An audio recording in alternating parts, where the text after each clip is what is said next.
Well, the time has come. New York Giants fans are rejoicing. Daniel Jones is no longer a starting quarterback in the NFL, and currently he's a free agent. Let's talk about what the Giants need to do next up here on No Buts About It.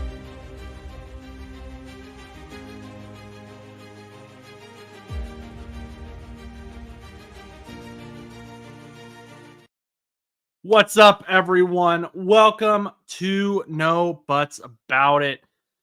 I'd appreciate it if you could hit that subscribe button if you have not already. But we are going to talk about the New York Giants. And if you haven't heard yet, Daniel Jones was released by the New York Giants yesterday. Was busy yesterday, couldn't get a video put together. So we're doing it Saturday morning, bright and early. Daniel Jones released.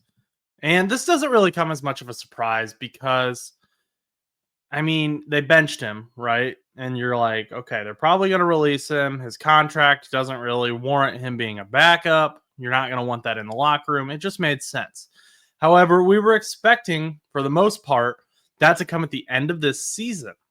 Now, it came within a week of him being benched for Tommy DeVito.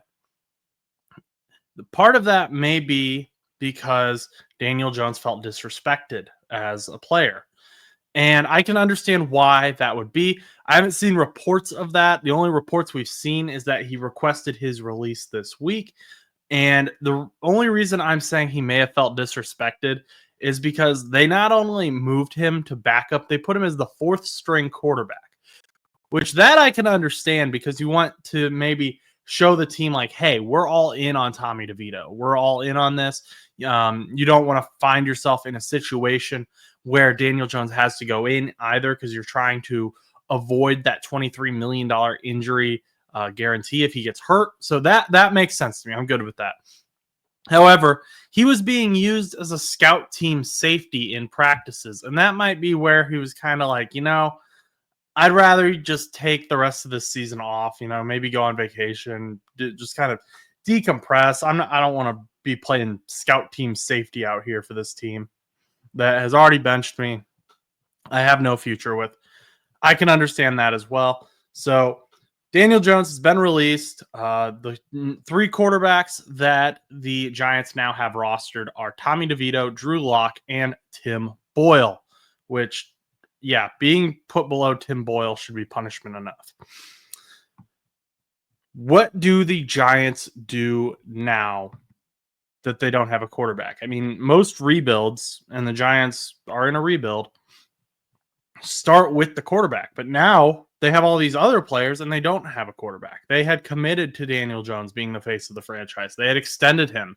And now they don't have that. Well, I've looked at some of the numbers and I have an idea. And this is based on where we sit right now. Not an awful place, to be honest, to be a New York Giants fan.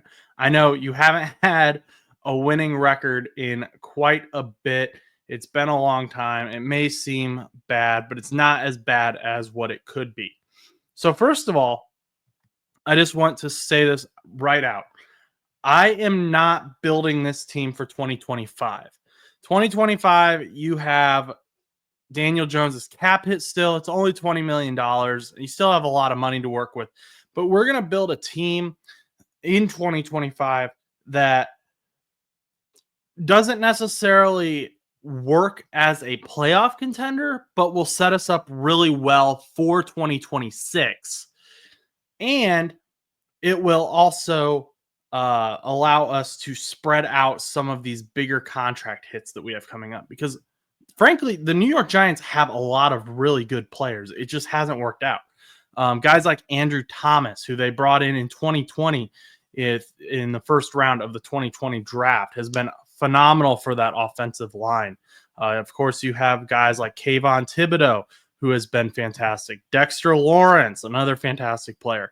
And these are guys we're going to talk about a little bit later, but we've got to figure out what we want to do. So right now we have no quarterback. So we need to figure that out first. Tommy DeVito is a free agent after this year.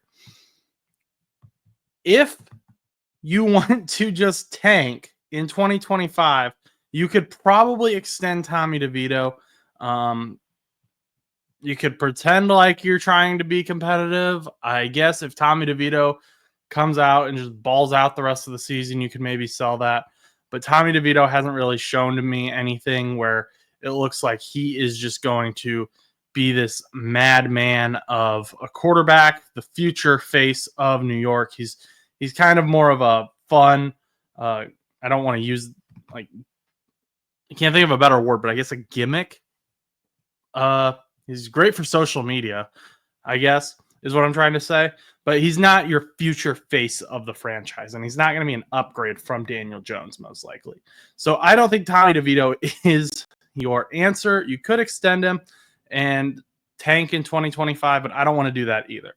So wait till the end of the video, and I will tell you who I would bring in as quarterback for the New York Giants. But first, we're going to look at some of the players that we already have on the team. So 2025, the New York Giants are actually set up really well. They aren't losing a ton of great players to free agency. There's some big names on there: Isaiah Simmons, Adoree Jackson, who you look at it and you're like, oh my gosh, these guys, we need to get them signed. Except they haven't really played a whole lot for the New York Giants. They haven't played a ton of snaps. I don't think you're losing a lot by letting them walk. So I don't need to re-sign those guys necessarily. And linebacker and I believe CB, those are positions we can replace in the draft if we need to. And we aren't drafting a quarterback, so we'll have that ability to do so. We will have those picks. You could also sign guys in free agency who are probably better than them anyway, or at least better in your system, I should say, because I do think Isaiah Simmons does have potential. It just hasn't worked out so far, but I digress. Anyway, now we're still on defense. We're still on free agency. We're looking at those things. How are we going to improve them? Well, Azeez Ojulari is also a free agent. I am extending him. And the reason I am doing so is because we didn't trade him at the trade deadline. The New York Giants did. And to me, that indicates that the New York Giants want to keep him with the team, and understandably so. He's a fantastic guy. He's someone I wanted the Bengals to go after. He has been great for this pass rush. Where the Giants have really struggled on defense has been the run, though. So we need to bring in someone for the run. That'll be something to focus on in free agency as well. But I'm extending Azeez Ojulari, and I'm also extending this man right here, Kayvon Thibodeaux. Now, you may be saying, hey, he's not up for extension yet, and he's got a fifth-year option possibility. Yes, that is true. He's a 2022 rookie, so you've got some time. That fifth-year option could be possible in 2026. But let's be honest, we know what Kayvon Thibodeaux is, and we know that he's a game wrecker, and we know that he's fantastic when he's paired up with Brian Burns, who already has a huge contract, and Dexter Lawrence, who also already has a good contract. I'm extending Kayvon Thibodeaux right now because I want to spread out that money.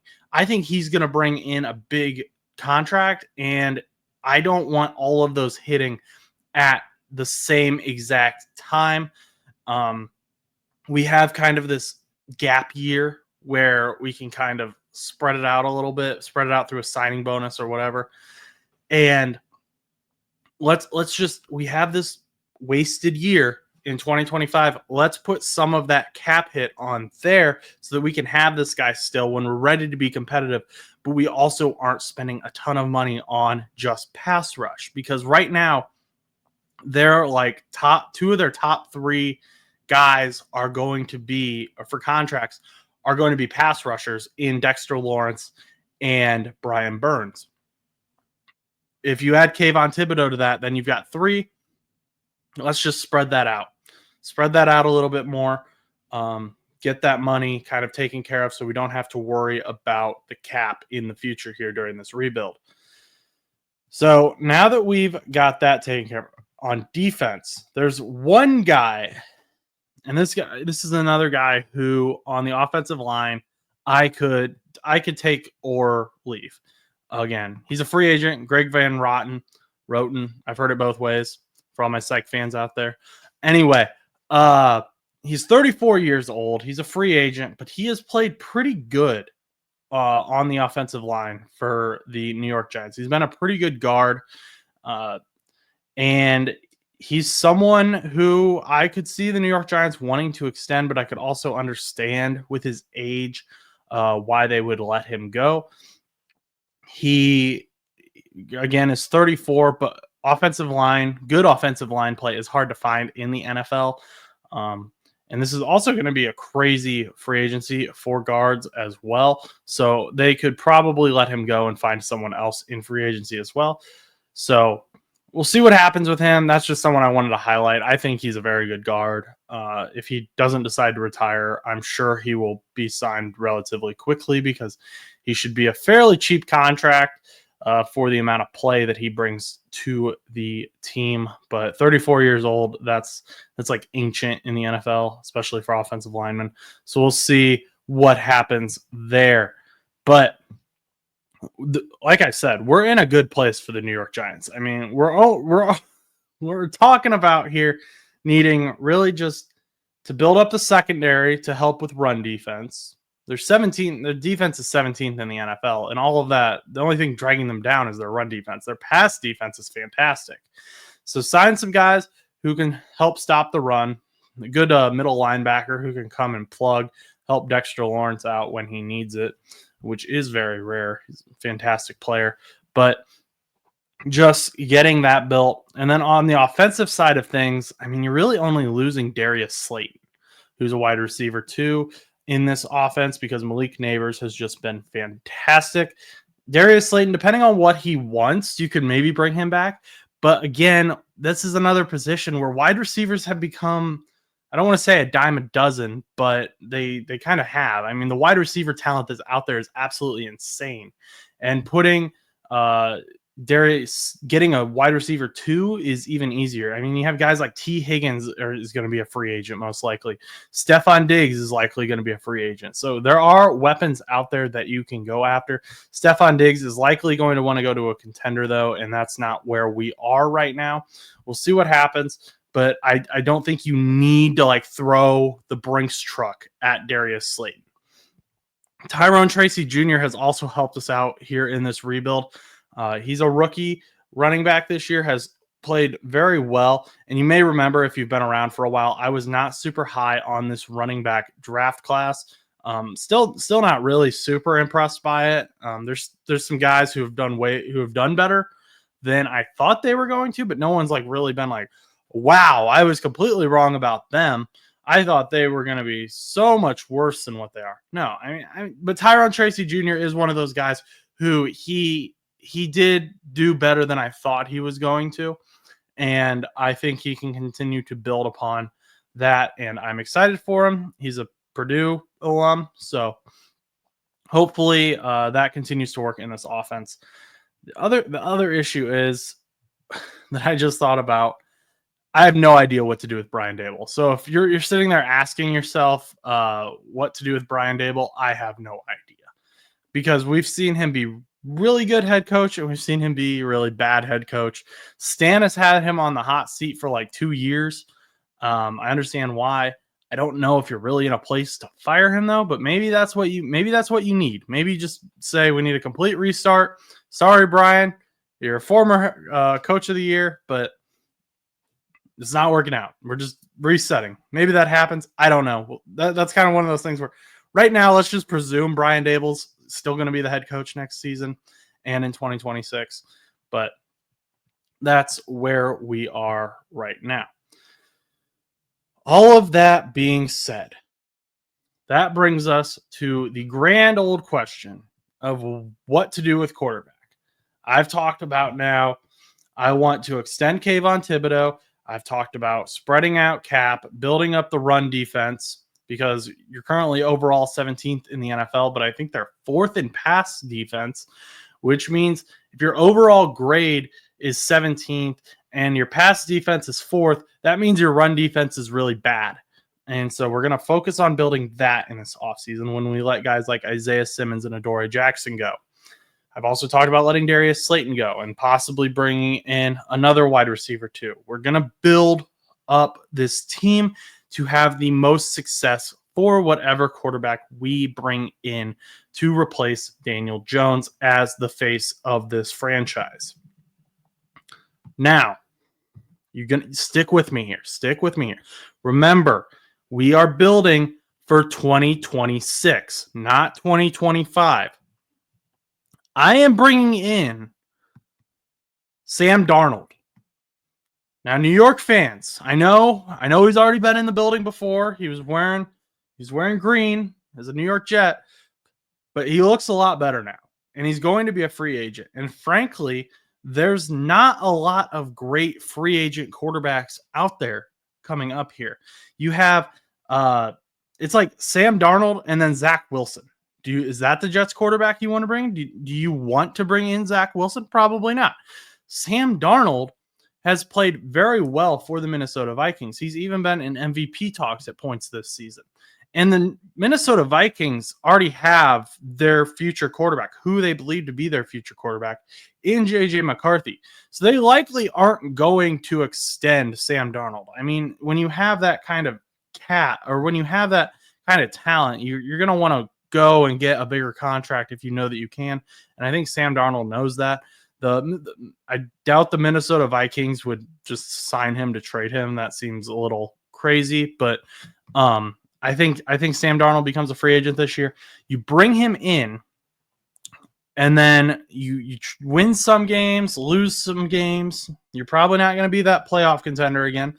If it does go really well, he's insane. He gets you another playoff. He gets you a playoff spot.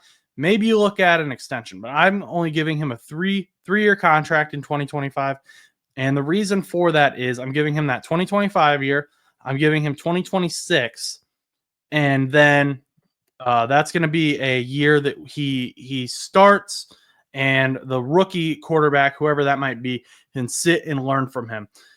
2027, we could either trade him or he could just be our backup. And obviously, we can't look that far into the future. We don't know. But I think that's a good duration for Sam Darnold's contract with this team. And I think that might be a contract he would sign just to have some longevity in his life for once. But Sam Darnold is going to come in 2025, get a prove-it year, very likely not have a super well-built team, but we're going to have these rookies behind him. And we're going to have these second-year players behind him that look very good. He'll have another elite wide receiver in Malik Neighbors. He'll have another very good defense. It'll be a very similar situation to what he has with the Minnesota Vikings. And depending what they do in free agency, the team could become a playoff contender in 2025, but that's not what we're building towards. The main reason I'm doing this is because I doubt there's going to be very many super great quarterbacks available. Maybe Dak Prescott, you could trade for him, but we're not working with rumors here. We're working with what we know. Another guy who might be available is Aaron Rodgers, but we don't want to do that either because we don't know. We don't know. We do know that Sam Darnold will very likely be available, and I don't like this rookie draft class for quarterbacks. Frankly, I just don't. I don't think that there's anyone that really is going to come into New York the way that it is right now and just change the team. Shooter Sanders and Quinn Ewers are currently the top prospects in this draft class. Shooter just brings a ton of media, and that's not necessarily a bad thing. It's just bringing Shooter Sanders into New York on a kind of crippled team right now and combining that with the New York media. I just think that's too much, and that's going to create a toxic situation very quickly. That's not what we want for this New York Giants football team to be competitive. Quinn Ewers, I'm a huge fan of. I think he brings a lot to this team, or could bring a lot to this team. But also, we've seen at times where he has struggled in Texas, so I don't know that he is necessarily going to be first off gonna immediately just wow and turn this whole team around. He's another one who he would need to sit behind someone anyway. So I would still bring in Sam Darnold, even if you draft Quinn Ewers. I'm not ready to say, as of today, I am not ready to say that Quinn Ewers is completely NFL ready. That can change in a few months. Maybe we see him play really well in the playoff games, which those help me a lot because that's a huge stage that the players are put on. And then also the combine is between now and then. So we'll see what happens there. But that's why I'm bringing in Sam Darnold, just because I think that's your best route to build this team. Then in 2026, say you don't draft Quinn Ewers or he's not there. 2026, you can go after a quarterback in the draft. He'll come into a more ready system, more prepared system, and these rookies that we've talked about now will be vets. Your Theo Johnsons, your Tyrone Tracy Jr.'s, your Malik Neighbors, they'll be all ready to go on offense, and you will have a great team for him. And you'll also have a defense that is ready to go and ready to help him win football games. That's just what I would do right now if I was the GM of the New York Giants, looking at it way far out in advance. So let me know what you guys think down in the comments. I'm interested to hear what some of the New York Giants fans say. I always love to hear about the little key players. I know sometimes there's players at the national media or just guys that get overlooked. I'm interested to hear about those guys. Maybe I missed someone. I think I did a pretty good job, but let me know what you think down below. As always, I appreciate it if you like and subscribe. Really, really, really helps us out. You hitting just that little button is huge for us. And we have over like 2,000 returning viewers who aren't subscribed. So make sure you're subscribed so you don't miss any videos. And until next time, go do something nice for someone.